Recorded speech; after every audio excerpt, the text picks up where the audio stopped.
Ó, nessa questão 159, ele vai dar algumas informações aqui, né? Tela de um pintor, não sei o quê. Basicamente ele quer a razão, né? Então, como é da questão? A razão da artista, né? Que tinha com a tinta rara em relação ao total. Então, o que que a gente presume, né? Se a gente tivesse alguma dúvida com relação ao comando, era com relação ao entendimento do que seria a tinta rara, né?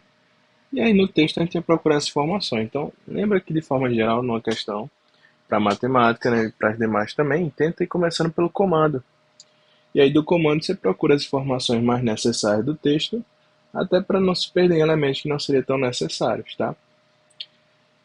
Mas vê, falando um pouquinho sobre essa questão, nessa questão, a primeira vez que eu tentei fazer ela, estava tentando fazer por uma relação de semelhança, né?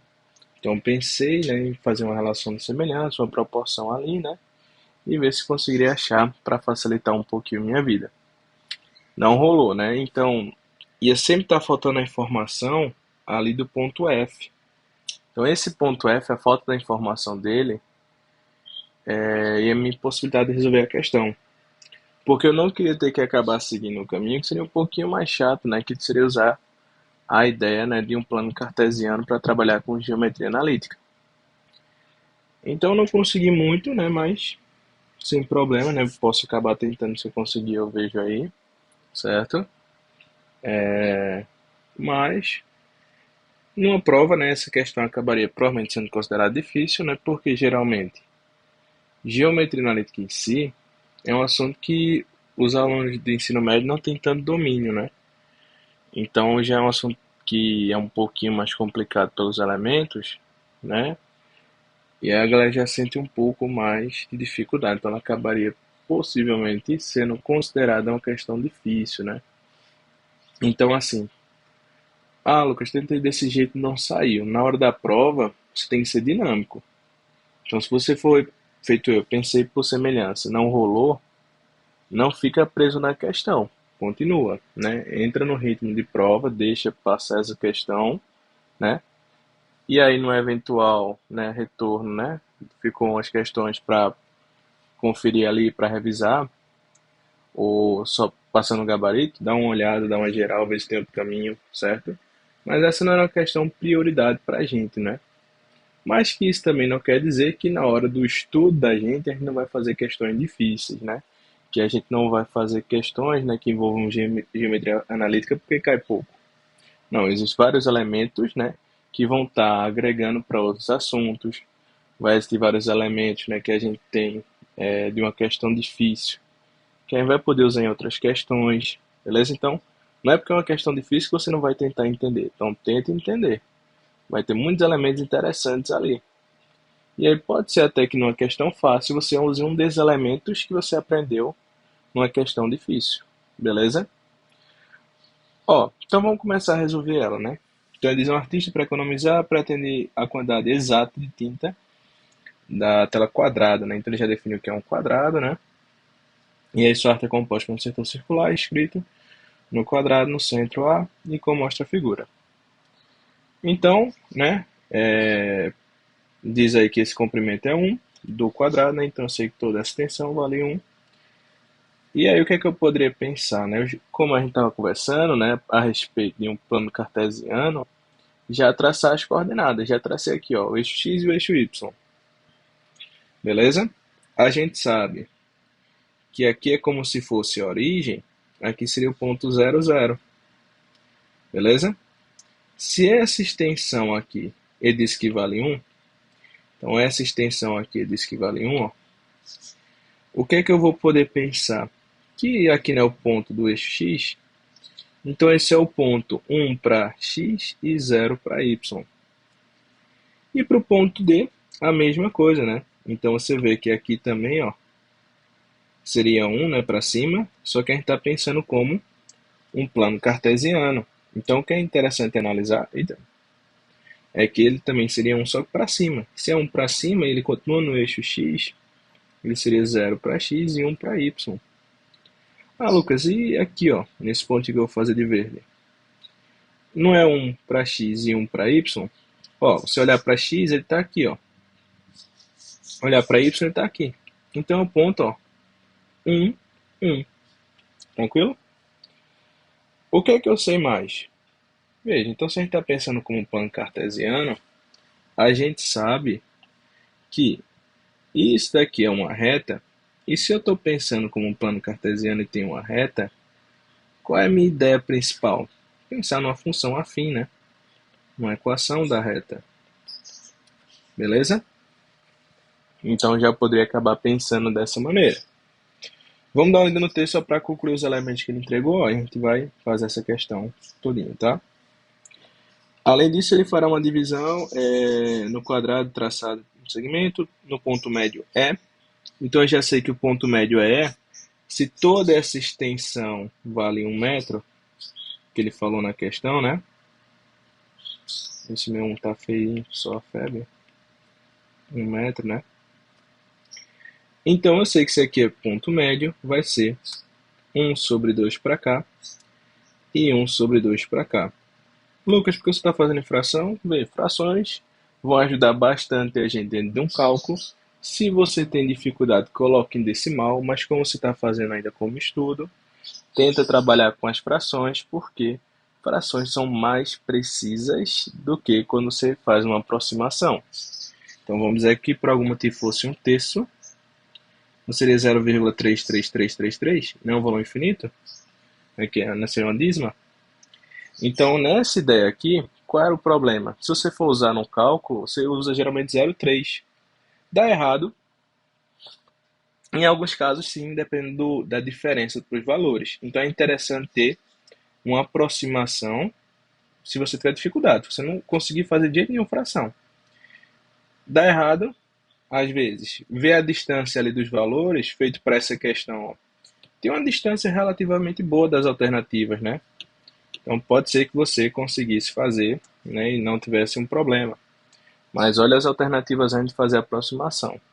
Então a fração te dá uma precisão maior na hora de resolver as questões. Beleza? Vê, com isso eu já consigo analisar outra coisa. Ó. Se você for ver esse ponto aqui agora, ó, esse ponto, quanto é que ele subiu de altura? 1,2, ou 1 sobre 2, né?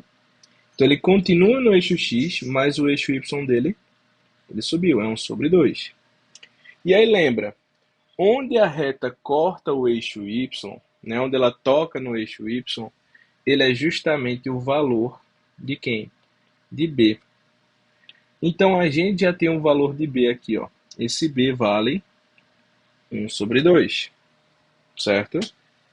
O que é que ele fala mais aqui, ó? A intersecção no setor circular. Então o que é um setor circular? É uma parte de um círculo, né? Traça um segmento FG, um triângulo retângulo, FGC, e a região vai ser pintada com a tinta rara, né? Então a tinta rara é de FGC, beleza? O que é que a gente sabe mais? Se é um setor, pensa como se fosse assim, ó, esse é toda uma circunferência aqui, né? Então toda essa circunferência que estaria aqui ao redor, o centro dela seria o centro A, né? Então, quando a gente tem uma equação da circunferência, como é que a gente descreve ela? Deixa eu puxar para cá. Eu vou usar a forma reduzida da equação da circunferência, tá? Ela é descrita assim, em que esse x0 e o y0 é o deslocamento da origem, né? Então, quanto esse centro foi deslocado da origem, né? Então, quanto ele foi deslocado para x e o quanto a origem foi deslocada para y. Por exemplo, se eu tivesse aqui, ó, um ponto 2, 5, o x0 seria 5 e o y0 seria 2. Ele foi deslocado em 2, né? A nova origem se tornou 2 e 5, beleza? Então, vê. 5 e 2, na verdade, né? No para-ordenado 5 e 2, porque x vem primeiro, né? Beleza? Então, qual é a minha intenção com isso? É igualar um valor qualquer aqui, ó, para esse ponto f, que ele vai ser o mesmo tanto para esse ponto x aqui, ó, tanto para função, beleza? Quanto para a função do primeiro grau quanto para a minha equação da circunferência. Vê, se eu sei que a origem que é 0, 0, né, está sendo o centro da circunferência, é porque x0 é igual a zero e y0 é igual a zero. Ele não sofreu deslocamento. Então, minha função seria x ao quadrado mais y ao quadrado. E aí, esse raio da circunferência não seria igual a 1, né? O raio não é a distância do centro para qualquer partinha da borda, né? Então, essa borda que a gente tem aí, essa distância, por exemplo, vale 1, né? Então, esse raio que ele tem seria 1. Então, 1 ao quadrado, que é 1, né? Então, deixa eu colocar aqui. Beleza? Voltando agora para a equação a equação do primeiro grau, né? O que é que vai acontecer? Vê, eu preciso achar o A agora, né? Como é que a gente faz para achar o A?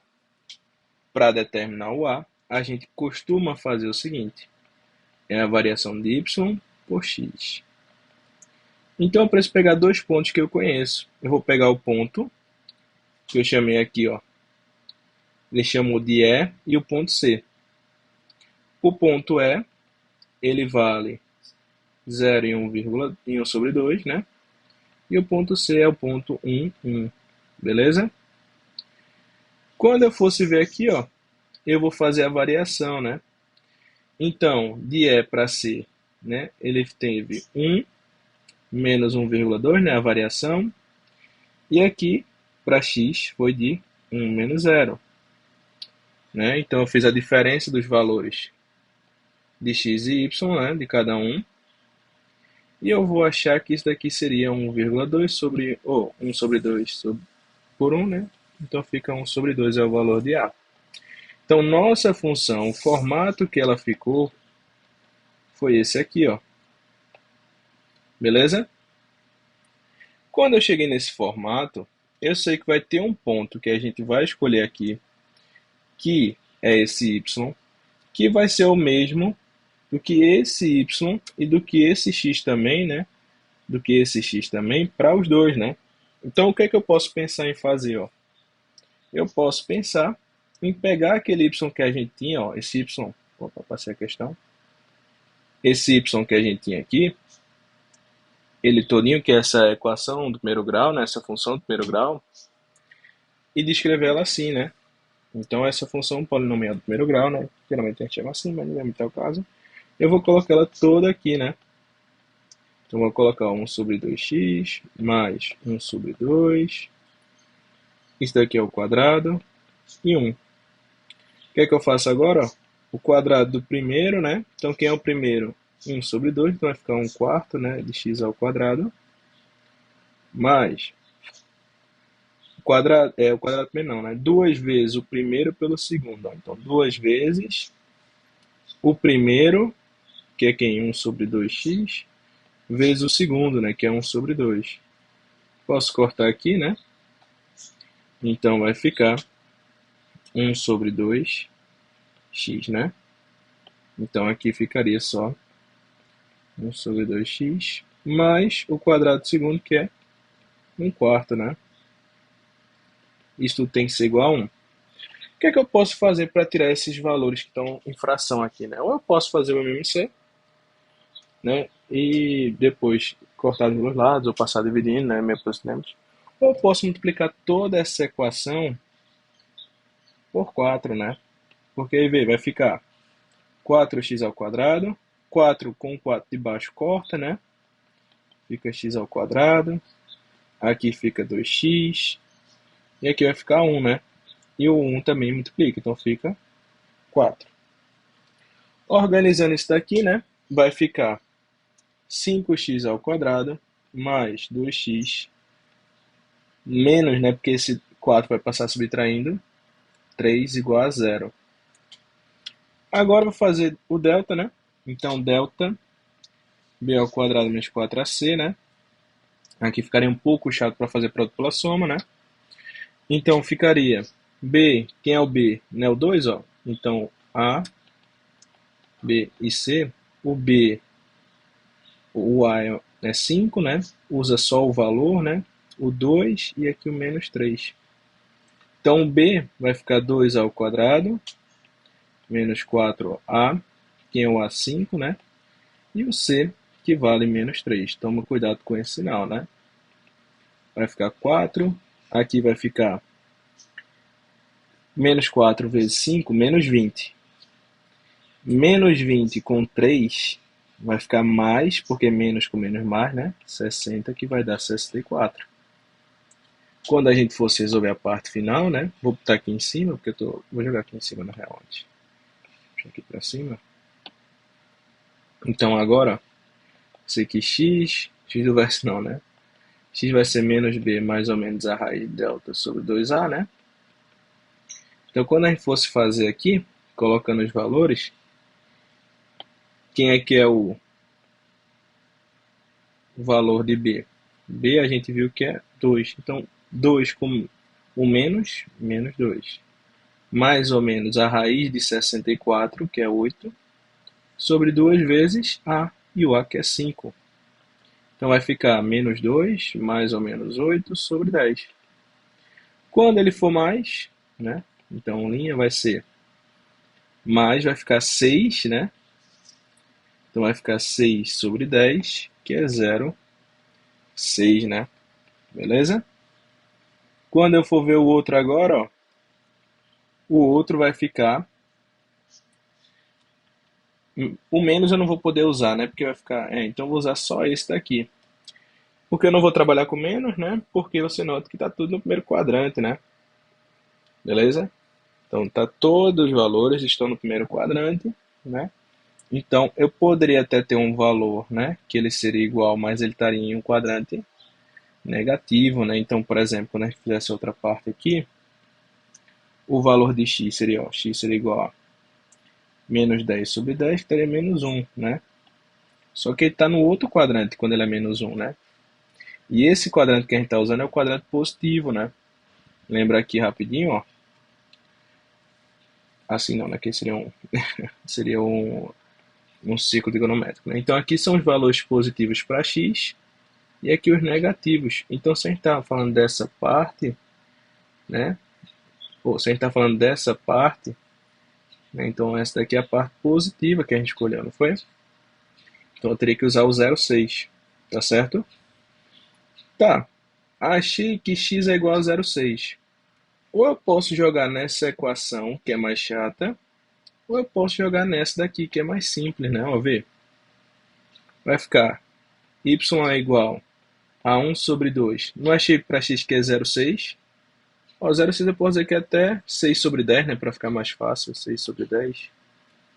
Mais 1 sobre 2, né? Posso cortar aqui. Aqui vai ficar 3, né? Então vai ficar 3 sobre 10 mais 1 sobre 2. O MMC vai dar 10, né?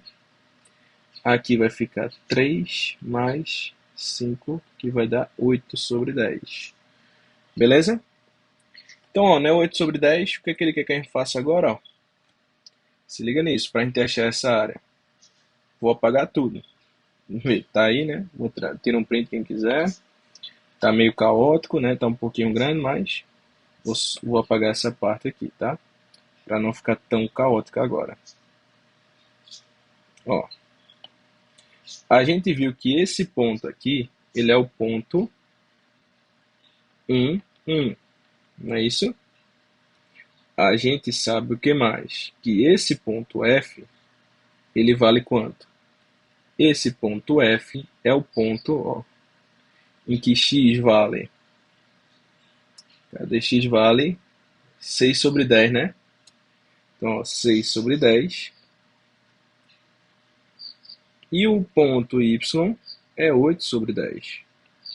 Beleza? O que é que eu vou fazer agora? Bem, eu preciso fazer esse cálculo. E o que é que eu sei?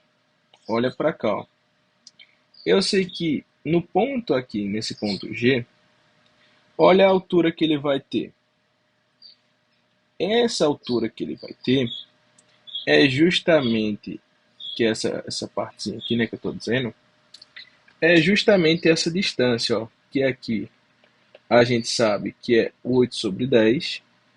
Se você quiser colocar 0,8, porque é um valor preciso agora, pode colocar. E aqui, né, o ponto 1. Então, essa altura aqui, essa altura desse triângulo, seria 0,2, né? Ou 2 sobre 10, né? Beleza?